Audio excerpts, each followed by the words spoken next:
Ayahku. Ini bagian yang pertama. Nasihat sang anak. Limadha tanam? Kenapa engkau tidur? Kenapa engkau tidur dan tidak mengerjakan salat subuh? Engkau hidupkan jam beker, tetapi engkau tidak mengindahkannya. Kenapa wahai ayah? Dunia menjadi cita-cita dan perhatian terbesarmu daripada akhirat. Apakah engkau takut terlambat untuk masuk bekerja dan tidak takut terhadap hukuman Allah karena engkau terlambat mengerjakan salat? Wahai ayah, aku mengkhawatirkanmu. Aku takut jika Allah murka kepadamu. Ketahuilah wahai ayahku, bahwa salat fajar, salat subuh adalah permulaan kebahagiaanmu ketika engkau memulai harimu. Salat subuh itu adalah pintu-pintu gerbang rezeki untukmu di hari itu. Bukankah Allah sudah berfirman, wahai ayah, Inna Qur'an al-fajri kana mashhuda, surah Al-Isra. Sesungguhnya salat subuh itu, Qur'an al-fajri. Maksudnya salat subuh, Qur'an yang dibaca dalam salat subuh. Kana mashhuda, dipersaksikan oleh para malaikat.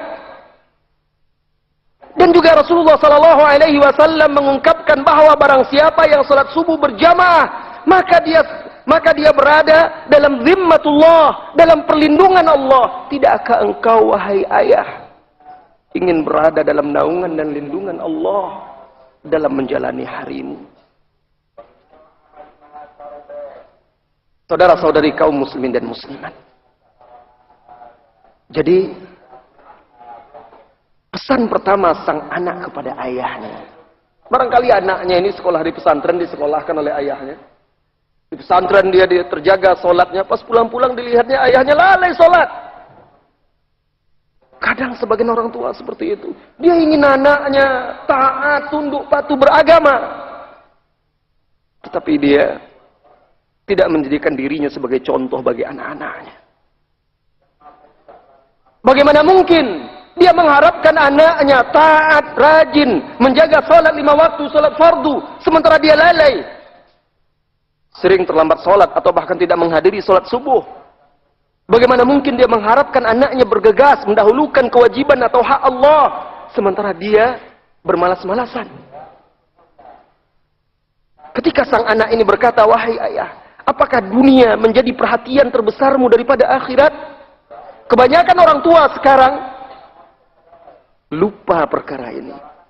Baik sadar atau tidak sadar, dunia masih paling besar di hati kita. Dalam kehidupan kita, kita sering takut terlambat bekerja, terlambat masuk kantor. Tetapi kita tidak pernah merasa takut kalau terlambat sholat. Azan berkumandang, kita masih beralasan. Masjid kan dekat, antara azan dan qomat kan masih panjang. Biarlah dulu, saya akan kerjakan dahulu. Apalagi kalau masjid-masjid sunnah biasanya antara azan dan iqamah panjang, semakin lalai lagi dia. Wah, kalau masjid sini santai, lama qomatnya itu, nah, nanti aja, duduk dulu. Allahu Akbar. Dan ini saya perhatikan, memang seperti itu. Harusnya dia lebih buru-buru. Lihat Rasulullah SAW. Begitu juga para sahabat dan ulama-ulama tabi'in. Kalau sudah datang waktu sholat, mereka seolah-olah tidak kenal lagi dengan keluarga mereka. Mereka tinggalkan dunia mereka. Kita masih bisa berbincang-bincang, bercerita, menghabiskan kopi, menghabiskan minum. Azan, ya sabarlah, nanti santai. Banyak yang seperti itu. Ini kan pertanda kita masih mengerdilkan urusan sholat.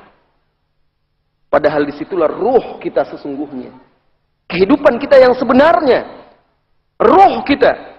Nabi kita yang mulia sering berkata sallallahu alaihi wasallam kepada Bilal ketika urusan dunia ini menyesak pada dirinya, "Arihna bis salati ya Bilal."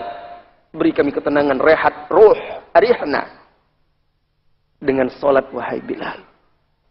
Rasulullah sallallahu alaihi wasallam ketika banyak urusan yang menghimpitnya, yalja'u ila shalah. Maka beliau berlindung kepada salat.